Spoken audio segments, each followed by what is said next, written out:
So firstly, about me.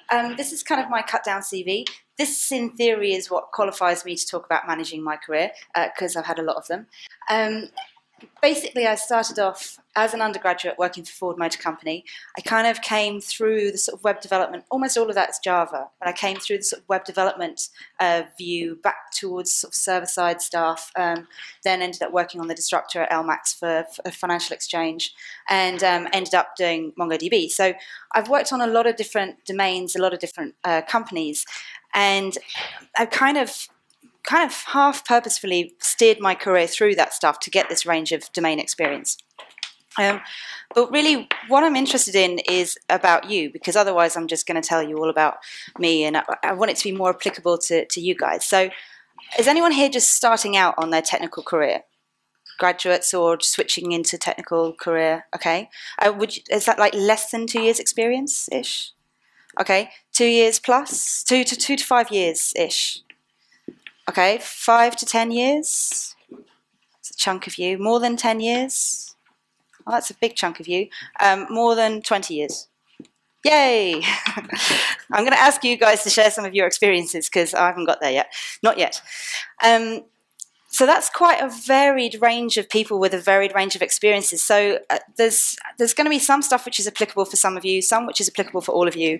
In actual fact, I sort of split it into 3 different sections. I apologise for this slide. I said there's quite a lot of material to cover. This is the sort of the themes that we can cover if you want to.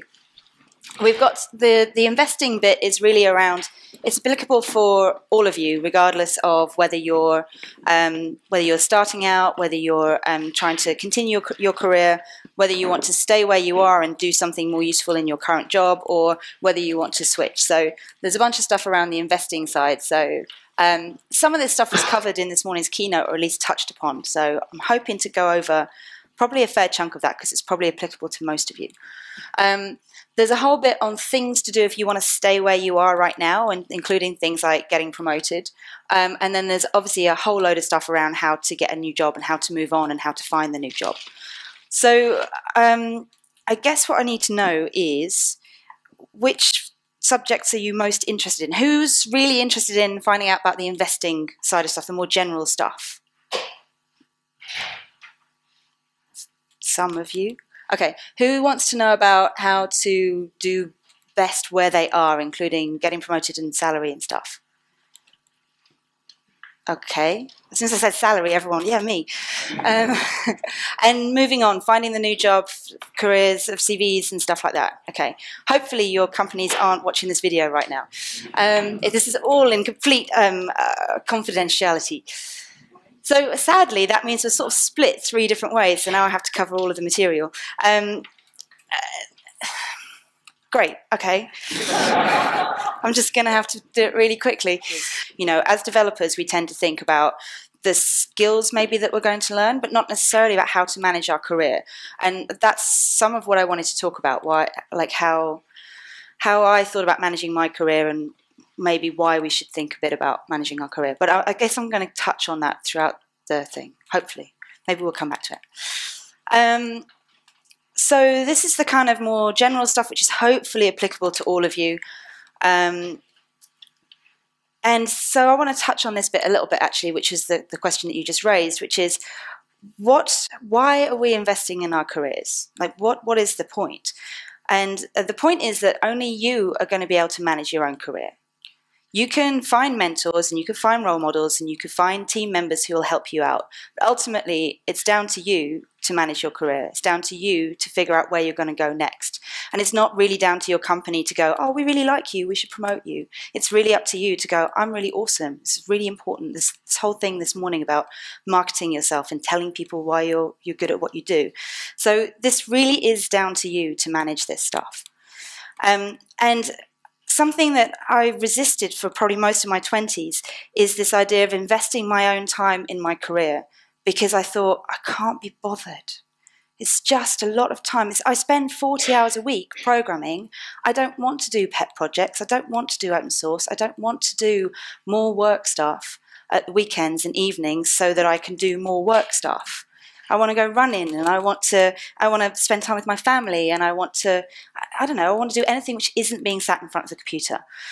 But one of the things I learned is that the more time you invest in it, the less shitty your job is, because you get better jobs. And you don't do that every day typing 40 hours at your desk job, because you've invested in the early years or even throughout your whole career in order to get a better job, so it doesn't feel like such a chore to be sat there all the time. So that's why it's important, in my opinion.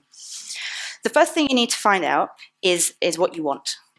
And I say that's the first thing you need to find out, and it's also the hardest thing, and it's the thing you need to keep coming back to again and again. And it was the thing that, what did he say this morning? I made notes so that I could remember. He said, yes, why am I doing this? What do you want? Why am I doing this? And what you want is not necessarily that terrible job interview question of, where do you see yourself in 5 years' time? On a beach? Not here. You never tell the honest answer to that, do you? You don't say, well, I don't want to be here, or I hope to leave this company to go and work somewhere better. So what you're really thinking when you say, what do you want, is not, where do I want to be in 5 years' time, but what is it that you want from your job or from your career or from your life? And that might be, I want to buy a yacht like Larry. I want to spend more time with my family. I want to change the world. My thing was, I don't want to limit myself. I don't have a clear vision. I don't really know what I want to do. I still don't know what I want to be when I grow up. So what I do want to do is I don't want to put myself down career avenues which block off future choices. And that's actually why I chose computer science as my degree, because it's kind of technical and logically, so it's a kind of useful degree, and it can be used for any job where you need a degree. So I used that to try and open up my avenues, not to try and close myself down into programming. So my what do you want was always, I want to not be limited. I want to have as many options as possible, which is also why I worked at lots of different places, because I wanted to get a range of domain experience, and I don't want to be, I didn't want to be typecast as a web developer, which is why I shifted myself into server-side development later on. So you might have any number of reasons of what you want, and it might be things like, I want to be able to work with awesome people, or I want to be able to work flexibly so that I can spend more time with my friends and family, or so that I can run that marathon. And you have to think about what's important to you in your life, and that will help you shape your career in that direction. When you think about what you want, you almost never think, I want to learn Spring. That's what I want from my career. Or I want to learn about NoSQL. When you think about what you want as a person, that's not really what you want. You think maybe that would be fun, or be interesting, or it's a means to an end, but you don't think, I want to spend 5 years doing Spring and Hibernate. But this comes back to the same point here. I'm just basically sticking photos in here. It's got nothing to do with my talk. The point is that you can't, I don't think you should just accidentally fall into job after job after job. Even when I did a range of jobs in my 20s, I kind of did make purposeful choices. However, I was on a panel last night with Dan North, and he kind of said that he has fallen into job after job. So I guess it works for some people. But I think that if you really want the most out of your life, and therefore probably your career or your job, you need to steer in a non-drunken fashion. Right. Who was just getting started on their whole IT career thing? So there's a fair chunk of you. I want to go through all this fairly quickly, because it's not applicable to everyone. But there's a real bootstrapping problem when you get started. This is true in any, if you want to be a waitress, it's still true, but no one really wants to hire you when you don't have any experience. And you can't, without experience, you can't get a job, and without a job, you don't get experience, and it's a real problem. And the other thing is that there are plenty of people coming into the industry because, well, perhaps not as many as we would like, but you've still got loads of graduates coming into industry, and it's quite difficult to tell them apart, because once they're coming in with their CV and they've got a computer science degree, or maybe they're cross-training from another job, there's very little to differentiate you from everyone else. So the key thing here is to be different and to stand out. You have to have something which makes you different, that makes your CV stand out. Because your CV is quite short. It's like 1 page, and it's got, I don't know, well, it depends whether you're a more mature person coming into the industry or whether you're a graduate. But if you're a graduate, your CV is quite short, and you've got very little on there. It needs to be special. So you can do things like, So this is a bit late in the game to say some of this stuff, but internships or sponsorships are really good for that sort of thing. So I was a sponsored student at Ford, and I did a year out between second and third year at university.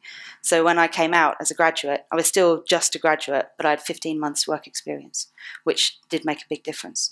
My third year project, I got that sponsored by a friend's company. That was great for two reasons, at least two reasons. One, all the time I spent working on my third year project at university, I was being paid by the hour. I worked really hard on that project. I spent a lot of hours working on it. And it meant I had a good quality project at the end of it. I actually won one of the prizes for the end of year project. I could fund myself to live in a nice place. And I've got on my CV that I was doing contracting for this company during my third year. So that was another thing, that once I graduated, I had 15 months undergraduate experience at Ford and 9 months or whatever contracting experience with this company.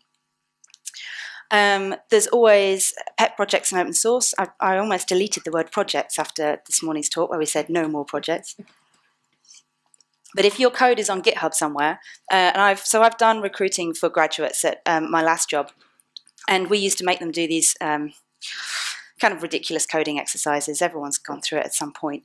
But if your code is on GitHub, I don't make you do a ridiculous coding exercise because I can see your code. And that makes a big difference to me. So I can see whether you're a good developer or not. And I can see whether you're devoted to your profession as a developer. Make your CV special. I've seen some people with fairly limited work experience with some really interesting CVs, like a one-page PDF. You have to have it in PDF because recruitment agents will completely munge up your CV and turn it into something completely different. If you put it in PDF format, they can't do that to you. It's amazing. So he had this thing where he had two arrows, two timelines going up on the one page, and he had his sort of academic stuff on one side and his sort of work and pet projects on the other side. So I could get a feel for, because it's quite difficult if you're doing bitty stuff and a bit of academic and a bit of part-time and a bit of this. I could see what he'd been doing over the last few years, and it made a lot of sense to me. So we called him in to interview just because his CV really stood out. He'd really made an effort, and I could see that. So that's kind of the whistle-stop tour of that. A lot of the stuff here, if I cover CVs or resumes and interviews, will be applicable as well, I think, for this. Anyone interested in switching roles to developer or from developer to BA or BA tech lead into something different? A handful of you. Okay, I have done this. I've written my thing so small I can't see it. I've done this. One of the things you can do, one of the things you should do, is rephrase all your work experience so that it looks like your new role. So if you're, so for example, my example is I was a developer and I wanted to try out being a business analyst. I don't know why. It didn't work, but I thought I'd give it a go. And so all the stuff I'd been doing as a developer, I sort of rephrased all the stuff on my CV so that you could see the bit where I'd been talking to the customers, or the bit where I'd helped with user acceptance testing, or the bit where I'd come up with tech specs and all the documentation stuff. I kind of really emphasized that side of things on my CV so that it looked like I'd been doing BA/developer roles all along, which I sort of had, which is why I thought about doing the switch. I find a lot of developers who feel uncomfortable about, how should I put it, tweaking their CV, about bumping up certain things on their CV and squishing certain things down, or when they're interviewing with people, perhaps pushing bits of themselves which may be inflating it slightly more than you would be comfortable with. And we're not really like that because as engineers we kind of like to be a bit more factual. But that's the only way you're really going to market yourself. If you're going to switch roles, you need to make a big thing of the stuff you've done in the past, which is applicable for the thing you want to do now. I talked mostly about CV there. You can do it internally. If you're doing it inside a company, it could be easier, actually, because the company knows who you are and the company knows what you do. And so then it's kind of down to you to seek out the projects or the roles the projects or the roles that the things you want to do. The thing there is to be persistent because you can very easily get typecast into this one particular role. And so what you've got to do is the same thing. You've got to chat to these people and say, I'm really good at being tech lead because, you know, I managed this graduate over here, which wasn't really an official tech lead position, but I did it. And the guy, we took him on as a graduate, therefore I must be a good leader. And you have to sort of have those sorts of conversations. I'm only going to cover that briefly. I've got so much to cover. Staying technical. Who wants to know about how to stay in a technical role and grow your technical career? A lot more of you. I don't know about you guys, but when I left university, the impression I had about development and being a developer is it's just a phase. And you do it for 2 to 5 years until you become grown up enough to be promoted into tech lead or project manager. Does anyone else feel that? Get told that? Nods around the room. And so there's this kind of constant pressure to switch roles, to be promoted, and not so much of a pressure, except for at conferences like this, not so much of a pressure to get better at what you do, and less of an expectation to be paid more for just being really good at what you do. And in sort of 15, 13 years of my career, I've actually worked quite hard, apart from trying to make the switch a couple of times into different roles. I've worked quite hard to stay technical and to stay a developer. And when you're updating your CV and you see last 5 jobs, job description, senior developer, some people think, oh, well, you haven't progressed. So you have to make a big deal of the differences between the different roles that you've had. You have to be aware of this in your own head as well, right? You can't just keep being a developer just for the sake of keeping being a developer, because then you'll just get stuck in this rut doing the same stuff again and again and again. And you move to another job where you're doing Spring and Hibernate for probably a slightly better salary, and then another job where you're doing Spring and Hibernate until you want to shoot yourself in the head. So the thing about staying technical, again, I've written my notes really, really small. There's this idea of technical career paths. So you can do be a junior developer, senior developer, tech lead / architect, CTO. But is that really what we mean when we say staying technical, or is that getting promoted outside of your comfort zone? Who wants to just stay being a developer, a good developer, for like as long as possible? Right. How many of you, do your companies perhaps encourage you to perhaps be a leader or management? Is that the obvious career path? Some of you. Maybe this is changing, I don't know. But the key to staying technical is to stay ahead of the curve. It's just to keep on with your technical skills. Now, you're all at a conference, so you're already doing this. So you're already learning about new technologies that are out there, or about ways to use technologies that you're already using. And another great thing about conferences is if you start talking at conferences and you start being seen as a technical leader, no one's necessarily going to hire you to be a project manager. They're going to hire you for being a senior technology person. So one of the things you do to sort of continue being a technical person is to stay visible as a technical person, as a thought leader, as someone who knows this technology stuff, and then no one's going to hire you for the wrong sort of thing. I'm going to come back to visibility and this sort of thing later. So staying ahead of the curve. There's the idea of coming to conferences. There's loads of things you can do. I've been using Stack Overflow a lot lately. As part of my job with MongoDB, one of the things I have to do is I do community support. So I go to Stack Overflow and I answer questions. And I was new to MongoDB when I joined the company. Of course I was new, but I didn't know the product when I joined the company either.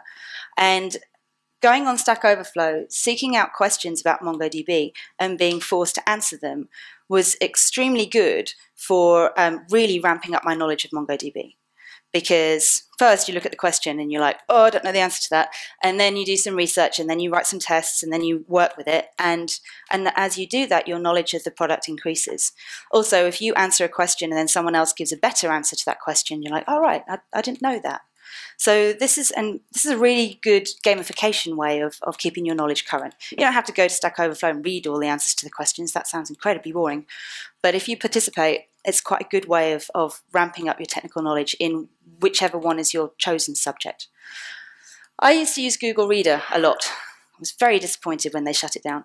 I used it for collating mostly the blogs of people who were thought leaders in technology. So I had a bunch of the ThoughtWorks guys were on there. I had people like Joel Spolsky back in the day when he was still blogging. I had Rands in Repose. I had a bunch of technical blogs on there, and I used to read them all the time.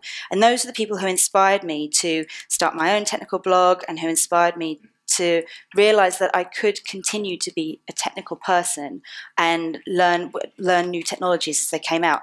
The Rands blog was the first place I heard TripIt mentioned. It's an amazing tool which I could not live without now. So that really helped me to stay on top of stuff back in the day. I don't use Feedly as much now, and I don't know if that's because now I use Twitter a lot more. Twitter is more lightweight, so I follow a bunch of technical people. I kind of see what they're tweeting about, so I get a much more, so I'm sort of surfing the tsunami of Twitter. You get this feeling for trends which are coming up, the words for the technologies which are most common at the moment. Obviously, functional is big at the moment. Ruby is going down, apparently, I don't know. And then you can dive into, they post blog posts that may or may not be interesting. So I found that a lot easier for a really lightweight way of taking the pulse of the technical community without having to read books about, Gradle, for example. This is where I found out about Gradle. And at a conference I found out about Spock. And these are my two favorite things for this year. These are amazing. But coming back to the book thing, I've been using Spock and Gradle, and I've used them enough that now I want to buy a book so I can learn more about it. You don't necessarily need to go and buy a book on all the technologies you want to learn to stay ahead of the curve. First, you just, like he was saying in the keynote this morning, spend 10 minutes, just play with it, see what it feels like, read a couple of blogs. If you're using it in anger, then you can start going a bit deeper and finding out a bit more about it. But you don't need to be an expert on everything. Just be an expert enough on the stuff you need to know. Mailing lists, again, kind of surfing this tide of information. I'm a member of the London Java user group, and that's a really good way for seeing which technologies are kind of coming and going, because the new technologies, there's real demand for talks on the subject, and then I can go to an hour-long talk free, in my city, and find out enough about that technology to get a feel for what it is. And even if I don't go to the talk, the fact that they are having talks on, I don't know, Clojure for the next 6 months tells me that Clojure is probably something I should find something out about. And user groups are really great for other stuff like networking and visibility and things like that, which I will come on to, hopefully. I want to cover a little bit non-technical skills, which is it's not so commonly spoken about. When people are talking about their career, they almost always, in the London Java community, in the graduate Java community, graduate developer community, people are always asking me, which technology should I learn next to get the next best job? That's probably the most commonly asked question. Second most commonly asked question, which technology should I learn so I get hired by a bank? And then you have to ask the question, why? For the money, of course. But people don't say, what other skills do I need to know? They might think process, they might think, do I need to know about agile? And they might think about things like that. But what they don't ask is more general skills, more difficult to put your finger on and say, go to this place and learn this thing. Research skills. Now I spend a lot of time on Stack Overflow. It is astounding the number of people who do not go to Google to find the answer to their question first. It's astounding. And I look at those people and they've almost always got an anonymous user tag with a number on there. And I think, I never want to hire you. Because you're going to be sat there in my organization, not even Googling for the answer, which would be bad enough. Just sat there asking Stack Overflow to do your job for you. Research skills are really, really important. It's something that we learn on the job as we're going. I remember in the early days, I was using Alta Vista to try and find out the answers to my Java problems. And learning your Google foo is one of the best ways to learn about stuff, right? So when I'm on Stack Overflow, answering questions that I don't know the answers to, I Google it, and then I write a test, and then I reproduce the problem, and then I post the test on Stack Overflow, which comes to scientific method. If I have a bug, or I think I have a bug, or I want to reproduce something, I write a test for it to see if it is the way that I want it to be, or isn't the way I want it to be. And then when I have a test, I can methodically go through and find how to fix that test, how to make that test go green. this sounds, most of you are looking at me blankly as if, you know, of course we all do that. You'd be amazed at the number of people who, especially on places like Stack Overflow, you say, do you have a test to reproduce the thing you're asking me? And they say, no. What's a test? And you say, go away. So scientific method, having a hypothesis and coming up with an experiment to prove or disprove this hypothesis. We learned about this in school. We're engineers. We should be able to do this stuff. It's a part of our job. If you're diagnosing and debugging a problem, you can't do DevOps or production support without having some sort of scientific method. Otherwise, you're just going to end up running around in circles with your pants on fire, which I have seen as well. Asking questions. The junior people we used to hire at LMAX, we mostly hired them because of their ability to ask excellent questions in interview. So it wasn't about their knowledge of anything, but their ability to sort of say, okay, I didn't really understand this. Can you explain it to me more? Or, okay, so I think you just said this, but I'm a bit confused about this bit here. And in my experience, we're not really encouraged to ask questions. We're sort of told that as engineers that we are supposed to know the answers. We're supposed to be the solution makers, not the problem makers. Don't come to me with a question, come to me with a solution. And that's kind of, we get brought up with this idea, but questions are fundamental to delivering the right thing. Like, why am I doing this? What is it you actually want to achieve? Not, how do I put a button in the middle of the page? So learning how to ask questions. But the counterpart to that is, of the junior guys we hired who asked great questions, one of them didn't make it past probation because he kept asking the same questions for 3 months. And we thought, well, that's nice. You're asking great questions, but you're not listening, you're not learning, you're not practicing, you're not getting the muscle memory, you're not exercising the rest of your brain. You're just basically expecting other people to tell you how to do stuff. So you need to, and listening and learning and practice, this is all kind of this feedback loop, and it just comes with you over time. But I don't really, again, these are fluffy things. I can't really tell you how to do these things, but these are important skills as developers and technical people. Interpersonal skills, I mean, that means all sorts of stuff, but I believe good developers, I come from more of an agile and XP kind of thing. If you're going to do pair programming, you need to be able to talk to the person next to you. You need to be able to say, in a sensitive fashion, I do not believe the thing you are doing is the correct thing. Or I think this is a better way, without making that person feel without being confrontational about the whole thing. So for pair programming, that's important. But it's the same when you're talking to users or business analysts or whoever. It's quite important to be able to say to them, I don't really know what it is you want to achieve or how you want to achieve it. And you need to be able to steer that conversation and not just have the information come at you and be expected to just code whatever nonsense they told you. Obviously, they're always talking about useful stuff, but sometimes it comes across as nonsense. This last one is not really aimed at you guys, but I recently moved to Spain, and there are lots of very good technical people there, and there are no jobs in Spain. It's a real shame to watch them not be able to make the most of their career because they can't relocate to somewhere like London where there are jobs and there is demand because they don't have the English levels required. More often than not, actually, it's just a confidence thing. They do have the English, but you need to be able to practice and you need to have confidence in this. Lots of jobs, even if you're working outside of an English-speaking country, require you to have English so that either you can talk to the parent company or so that you can do support or you can do whatever. But it's really important. It's sad state affairs in my personal opinion, but in order to be good as a developer, you need to have good English skills. All the conferences are in English, more or less. All the books, all the materials, all the blogs, Stack Overflow, all that stuff I mentioned is all in English. So it's something that needs to be worked on. All right, I'm halfway through and I've only done a third of the material. Is anyone interested in talking about relocation, whether to relocate? Is it helpful for your career? One person. Come and see me afterwards. Getting work-life balance right. Anyone want to talk about work-life balance? Oh no, okay. Let's talk about that. I'm really bad at that. Does anyone have any really good ideas on how to get work-life balance right? Yes? Okay, so consider that you're always busy, so it makes no difference whether you work 4 hours or 10 hours, you're still going to have as much busyness as absorbs your time. So there's something about prioritization here.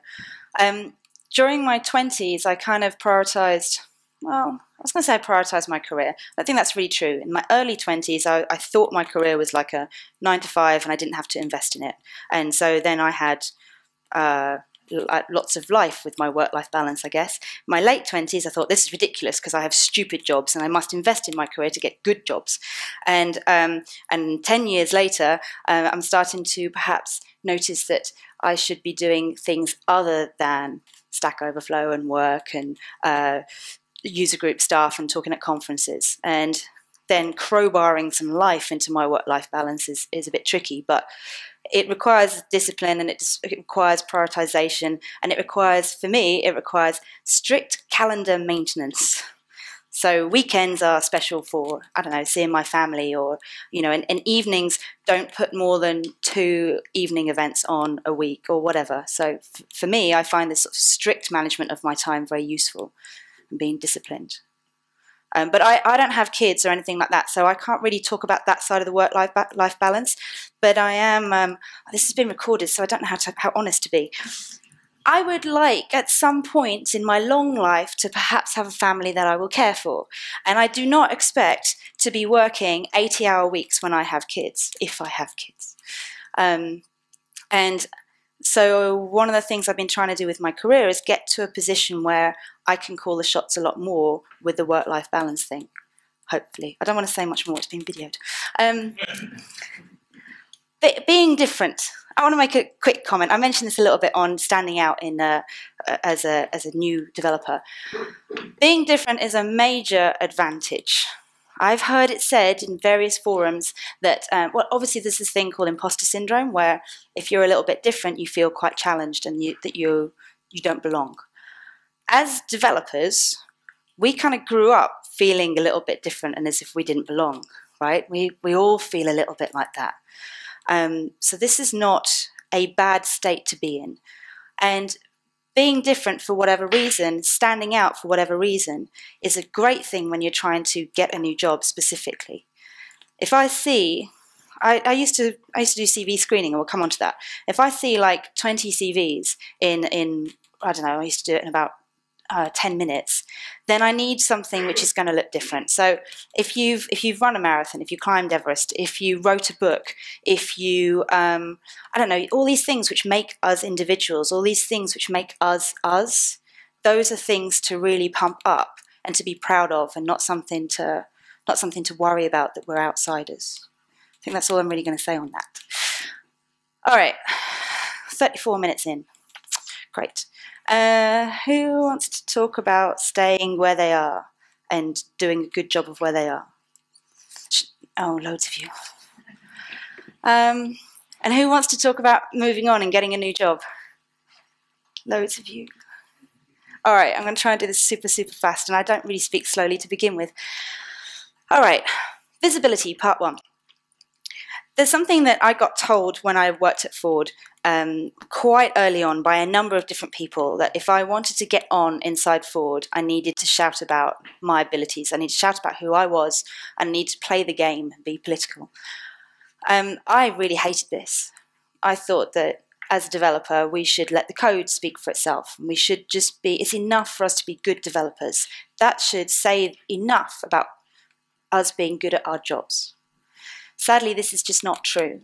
It's just not the case. Even if you pair program and you've got someone who's looking at your code all the time, even if you do code reviews and people will check your code, it's not enough that you do good code. You have to tell everyone, you have to market yourself, you have to tell people that you're good at what you do. And sometimes this means doing things which is not at all related to your day job.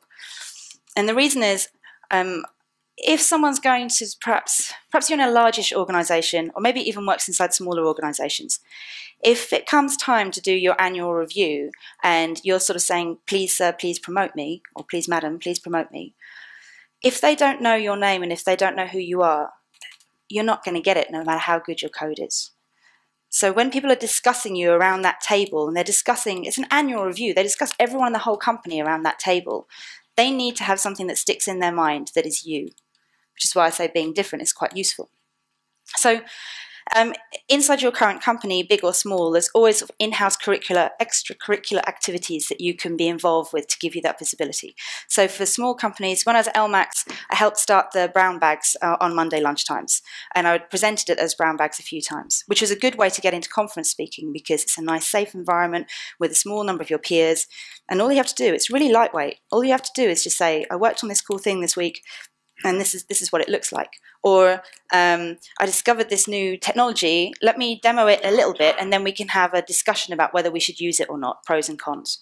And it's really, really lightweight, and it's a good way for you to position yourself as a sort of thought leader, as a serious technical person, by demonstrating technologies and by doing the research. It also keeps you ahead of the technical curve.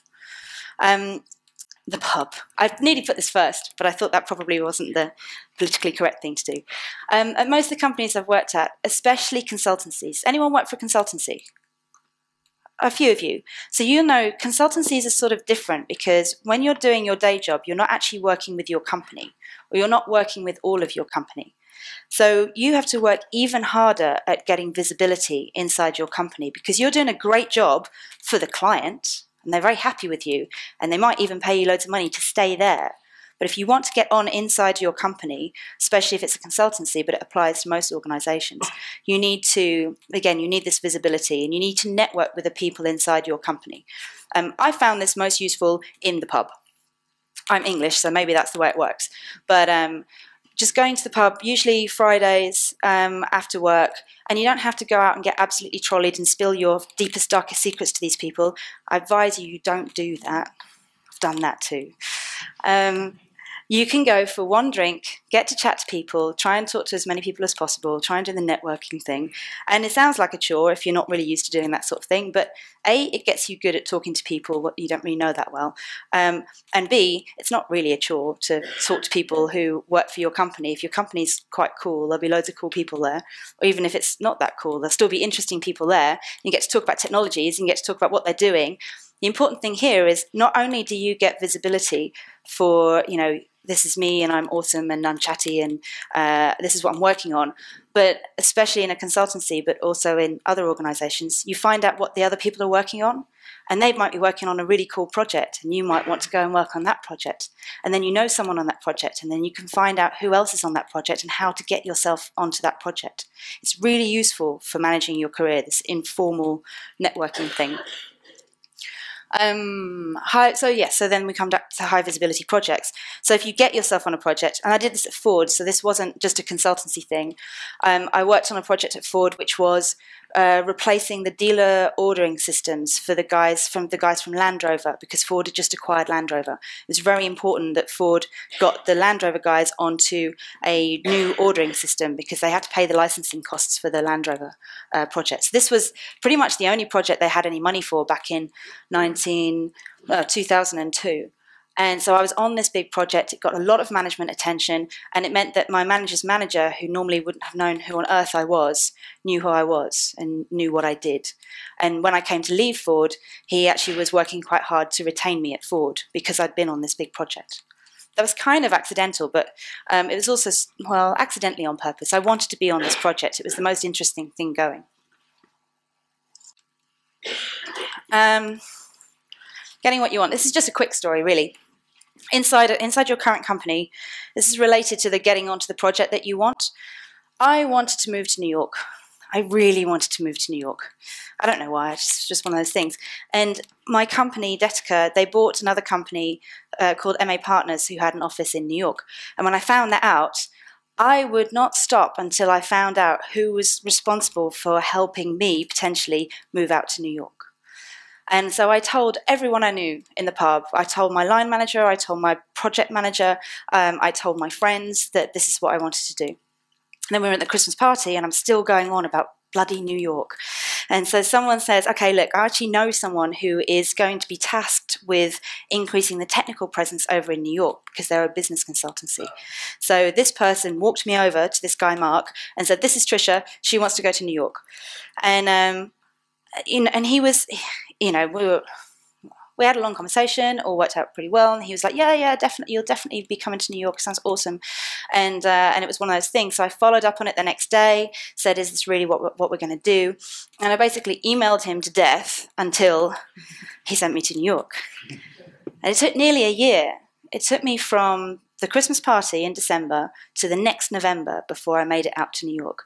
And during that time, I had to manage a lot of things to get that to work. So I then had to position myself onto a project inside the consultancy, which was going to be a project I could work on from New York. I also had to move house like 3 times because I didn't know when I was going to New York. I didn't want to sign a year-long contract. So I kind of hung everything for that year onto this trip to New York, but I was really persistent and it worked. And I moved to New York in 2007, and then the credit crunch happened. And I moved back to London in 2008. But it was still a very valuable experience, and I learned that I'm the sort of person who doesn't normally always ask for what I want. I'm like, well, I've sort of told someone that that's what I want, and you know, I'm a nice person, so they'll give it to me at some point. And it doesn't work that way. If it's not you pestering for something that you want, someone else is going to be pestering for what they want, and they're going to get it. And that's not cool. You deserve it. Getting promoted. Who wants to get promoted? Either people aren't admitting it or no one really wants to be promoted. I'm going to whiz over this one a bit. Visibility is very, very important. People will be sat around the table discussing you, and they need to know who you are. You need to know the system. And this is something I really hated as a developer. I don't want to work the system. I don't want to play politics. I just want to be promoted because I'm amazing at what I do. But the 2 times I actually did get promoted inside a larger organization was because I studied the appraisal system, figured out I failed to get promoted the first year. I thought I was going to get promoted. I failed to get promoted because I didn't tell anyone I wanted to be promoted, and I didn't tell anyone I was any good at what I did. So I didn't get promoted. And the next year I aimed, that's what I wanted to do, which is the same year I was moving to New York, actually. And I looked at the appraisal system. I looked at how it had worked for me the previous year. I spoke to other people who had been promoted to find out how they had managed it. And I found people, I'll come to that in a minute, actually. And I kept records throughout the entire year of what I'd been doing. All of my accomplishments, all of my achievements. Because what we do is we get an annual appraisal and we go, great, I'm going to appraise myself for the last year. And you don't. You appraise yourself for the last 3 months, or maybe the last month, or maybe this week. And you had a really bad week and you said, oh, I'm not very good at that, or I'm okay at that, and oh, I can't think when I did that. And you just fill it in for what your mind is telling you is the last year, and it isn't. It's what happened very, very recently. So if you want to do this, you have to keep a record at least monthly of the stuff you've done. So this month, what did I do, which was really awesome? Oh, well, I was running this team and we actually hit our target, hit the deadline. It might be a small deadline, but you hit the deadline where not everyone would have done that. Or, I don't know, I was in New York and I started the brown bags in New York. And that's just a tiny thing. And when it came to 6 months later, I would have forgotten that it was me who started that because it was just rolling and it just kept going. So you have to make a note of all of these little things. So then when you mark yourself 5 out of 5 for all the different areas, you've got evidence for why you're great at team leadership, or why you're great at technology leadership, or proof of when you handled a difficult situation, or whatever is on your stupid appraisal form. You've got proof. And then when you say, you know, I delivered this project on time and under budget, then people will go, oh yeah, she did do that. That's totally true. So you need to keep evidence, otherwise people are just going to say, okay, you're great, but we've got no proof of that. And pick your friends wisely. So the one time I was going for a promotion, well, I would have quite liked to have been promoted if I thought about it. I was quite good friends with my manager, and he felt bad putting me forward for promotion because we were extremely good friends. We used to hang out all the time.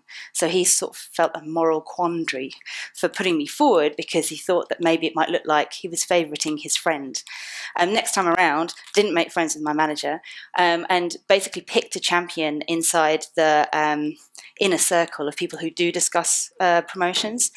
Didn't pick my line manager necessarily because I didn't really have a relationship with her. But this person, I sort of picked them and asked them to champion me. So that worked for me. That's really only a one-off, but these are things I guess we can all learn from, or not. There's other organisations I work for, smaller ones, where I haven't managed to get the promotion I thought I deserved, whatever that means. And by promotion, I just mean, like, I don't know, senior developer instead of developer. This stupid stuff. And the times I haven't managed to get promotion is because I didn't know the people to influence, and I didn't know the system. And so if you don't know those things, you're basically drifting in the wind, hoping that the right person is going to notice that you're good at what you do. So you need to figure out who it is you need to market yourself to. Otherwise, it's not going to happen. Salary negotiation.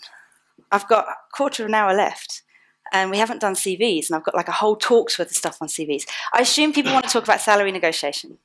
No? Yes? Okay, yeah. The quick version is, are these talks an hour long or 40 minutes long? 50 minutes long. I've got 5 minutes. All right, come to me afterwards for salary negotiation. I really want to talk about these things really quickly. Visibility part 2. This is visibility for if you want to move jobs, you want to get outside of your current company. So there's things, work for a well-known company. This is in order of ease, right? If you are working for a well-known company and you say, I work for Google, then that's quite good. It makes you look good. Publicly visible projects. When I worked at Ford, I worked on Ford Journey, which is the first website in the world for selling cars online. So when I was doing my my graduate interviews for graduate positions, then I could say, look at this website. I made that work on Netscape 4. No one thinks that's an accomplishment. That was an accomplishment.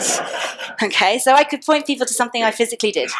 GitHub open source, talked about this a bit. If your code is out there and I can see it, or if you are well known as a contributor, people might come to you to go and work on their projects. We do this a lot at MongoDB. So we look at people in the community who are active contributors, and if they're good at what they do, we'll just hire them. That's what we want. Blogging is a really great way to get out there and be seen as being a thought leader, especially if people read it. That's useful too. So pick a little bit about what you want to blog on, but the best thing to do is blog on something which is interesting to you. So I blog on some technical stuff, but I also blog a lot on process and how people wind me up. And that way you get, it's easier to get a sense of the person and whether they're going to fit in your team if you're blogging about something which is you're passionate about. So I mentioned a bit about user groups. So join a user group, network, meet people. At LMAX, we used to use the London Java community a lot for hiring. So we hired 2 people from there before the guy who runs the community, who is a recruiter, noticed what I was doing. And then he said, oh, we'd like to recruit for you. And I'm like, I asked you 6 months ago and you haven't done anything. So that was a really great way for us to get people that were good fits for LMAX, because we could talk to them in a more casual environment and we could see what they were interested in. And at LMAX, because we did a lot of pair programming, how you were as a person is quite important. It's really important that we get on with you. So meeting you at a user group is a really good way for us to figure out whether we like you or not. And conferences. So speaking at conferences, attending conferences, this is a really good way to get your name out there. And it's easier than you think as well. So user groups, I was sort of talking about just go to a user group and go to the pub events. That's a good way to network and get visibility and perhaps find your new job. But you can sort of gradually go up through the ranks of the user group. And this really is a sort of based purely upon how much effort you want to put in. There's no real politics in there. And so you can be an organizer or you can be a speaker. So I started speaking at user groups until someone kicked me on stage at an actual conference. And then I started talking at conferences. So it's a way to sort of progress up that chain if that's what interests you. And the most difficult thing, as far as I'm concerned, is you could write a book. So I've seen CVs of people who've written books, and I go, oh, that's very impressive. I should get that person in for interview. They must know what they're talking about. But it sounds like an awful lot of work. Finding a good company to work for, really. Not so much necessarily good role. Okay, so one thing I learned not very early on, throughout the course of my career, is that not all companies are created equal. Jobs are very different and companies are very different. So I've been effectively a Java developer at, I don't know what that was, like 10 different companies. And being a Java developer at those 10 different companies was 10 completely different roles. And they felt totally different to work in. because a large organization is not the same as a small organization. A startup is not the same as a consultancy. These companies, they have different values, they have different ways of working, and you will fit in more or less depending on what you want from your career.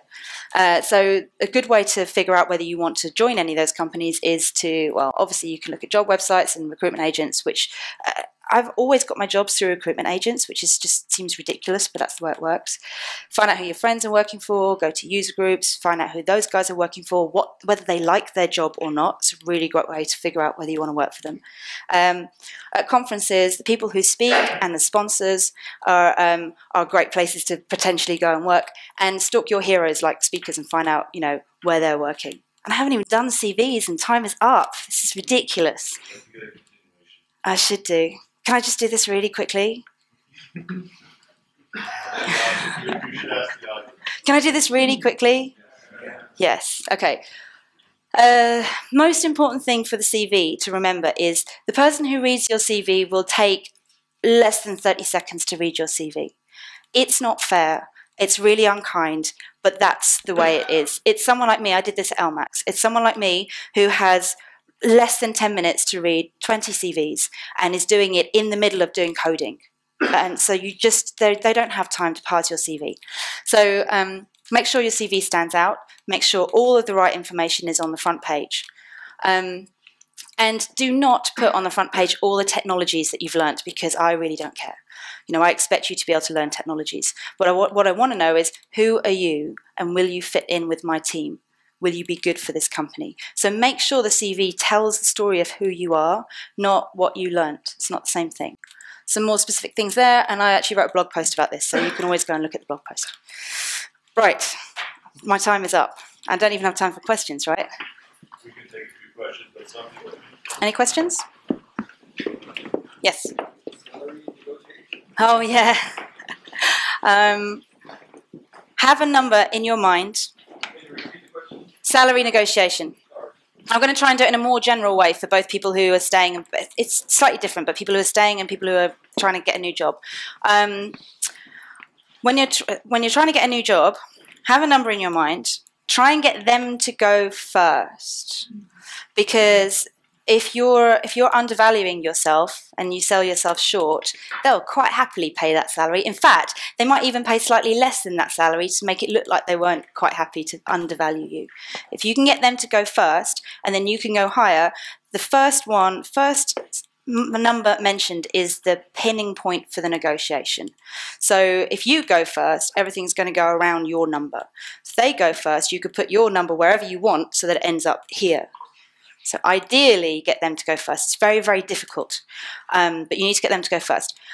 Come up with some evidence as to why you're worth that. So do your homework. Find out what other jobs are offering. This is true, especially if you're trying to get a pay rise. Find out what other jobs are offering. And I don't mean there's one job out there which offers 100,000 euros for what you do. I mean, there's a whole range of jobs out there which look like the sort of thing that you could do. Do your homework. Come up with that evidence. Explain why you're worth that, because you've got X many years experience, or because you've done that, you've got that domain knowledge, or just because, they liked you. And I said, one time I negotiated for my salary. I told them what I wanted, and the CEO said, "Why should I pay you that?" And I said, "Because I'm worth it." And they paid me it. It was amazing. So just come up with some evidence as to why you want it. If you're getting a pay rise, you need to be even more specific about that evidence. So it might be something like, I've actually mentored someone to do this. It might be something like, could be something like my mum is sick and I actually need more money to support her. It could be something like going through an expensive divorce and I actually need X much more money to support my kids. And these are all valid things that happen. They're all quite sad things. But if you need a pay rise because you need more money, come up with a number of how much more money you need and why it is you need that much more money. They'll be less likely to say, "Oh, I'm going to pay you more money because you want more money." But you could want more money because you're worth more, because you were undervalued to begin with. You come up with the evidence of saying, "I could go and work for any one of these companies." Try not to, if you're trying to negotiate for a pay rise, try not to say, "If you don't pay it to me, I will quit," because they will say, "Go on then, just quit." They don't really like being blackmailed. No one likes being blackmailed. But you can say, I really like working here, but I could really use the pay rise. And, you know, I've been approached by this other company. They've offered me a job and it's worth this much money. I don't necessarily want to move, but if you pay me more money, I will stay because I want to stay here. You can do that as well. But you need leverage. You need to give evidence as to why you're worth the amount of money that you're asking for. I'm afraid that's all we have time for. Thank you.